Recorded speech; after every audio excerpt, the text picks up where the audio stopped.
há assim, chances reais de, nas próximas décadas, a instituição conhecida como Brasil hoje não existir mais daqui para frente, porque vai ser completamente redesenhada.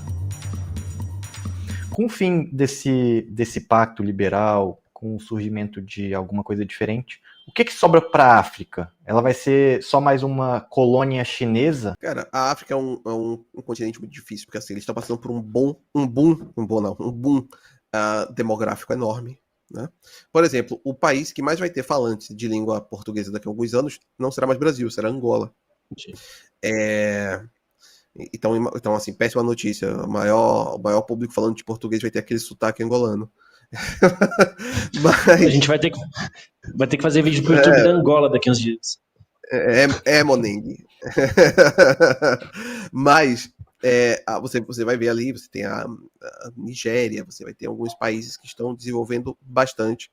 Agora, a Angola, ela tem certos desenvolvimentos muito puxado exatamente pelo boom demográfico. Mas uma hora esse boom demográfico, eu acho que tenderá a acabar, muito lá para frente, é verdade. Mas nós temos um problema, que é o baixo capital humano na África. Então, é um continente que eu acredito que vai se tornar, daqui a algum tempo, novamente, apenas dividido entre potências, certo? Eu acho que no novo concerto das nações, a África vai ter que ser dividida, e eu acredito, sinceramente, que tem que ter uma administração muito dura e externa. Angola não consegue se desenvolver porque a sua administração interna é uma merda, a forma como a sociedade se organiza é uma merda, então tem esses problemas. Eu acho que você tem um grande potencial, você tem um boom demográfico naquela região, você tem áreas que podem ser extremamente aproveitadas, você tem tanta coisa ali, tanto potencial, que você vai precisar de uma governança externa para poder extrair esse potencial. Não tem...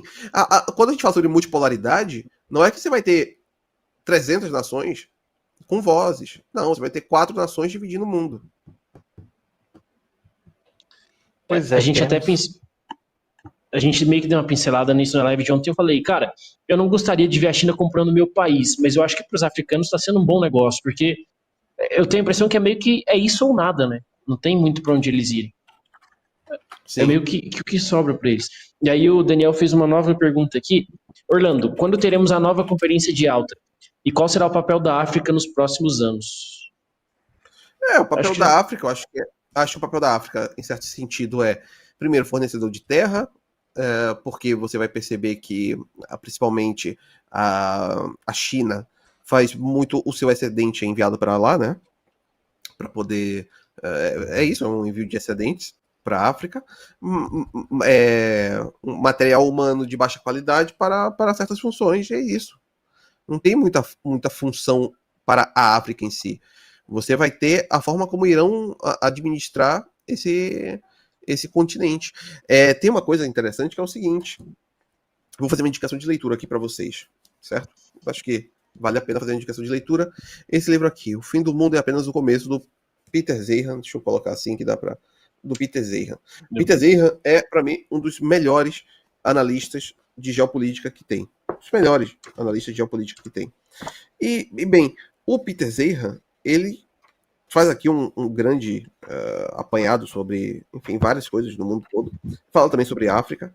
E quando ele vai falar sobre a África, vou até pegar aqui só um segundo. Coisa rápida que eu vou procurar aqui só para mostrar. Quando ele vai falar sobre a África, não vou conseguir achar aqui agora. Mas basicamente ele vai tratar a África nos termos de que é um continente que vai acabar por ser muito bem aproveitado por outros.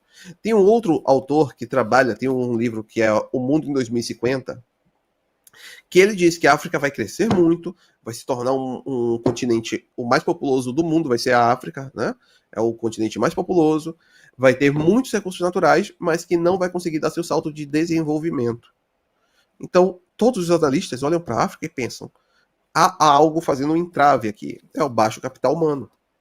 O capital humano em África é muito baixo. Qualquer pessoa que já teve... corremos o risco de, digamos, sofrer o mesmo destino que a África, não no boom demográfico, né? Porque a gente sabe que isso é uma vergonha. No Brasil a gente está com um problema em relação a isso. Eu, sinceramente, acredito que o Brasil ele corre grandes riscos, inclusive de ter suas fronteiras redesenhadas Eu acho que nós não temos capacidade para manter as fronteiras do jeito que estão. As nossas fronteiras só estão intocadas até hoje porque ninguém quis tomá-la. Tá? Porque se os Estados Unidos quisessem tomar qualquer parte do Brasil, ele tomaria, assim, em 10 minutos. Sem grande dificuldade. Sem grande dificuldade. Então, eu acho que há um risco muito grande. Agora, imagine o seguinte. Imagine uma disputa entre Brasil Brasil e Argentina numa parte da fronteira. Ou se ocorresse uma disputa entre Brasil e Venezuela mesmo, na fronteira ali. Você vai falar assim, mas a Venezuela é um país eco de merda e tal. É verdade, é um país eco de merda. Mas vamos pensar nessa possibilidade de conflito. Brasil e Venezuela, na fronteira. Vem uma intervenção americana. E eles tomam parte do território brasileiro para ficar como um território tampão. Seria a hipótese perfeita para tomarem a Amazônia, o sonho de consumo da França, né? Até ela poderia acabar entrando aqui, tendo a desculpa ali da Guiana. Então a gente tem que pensar tudo isso, cara. Tem que pensar tudo isso. Nós temos hoje uma situação muito frágil.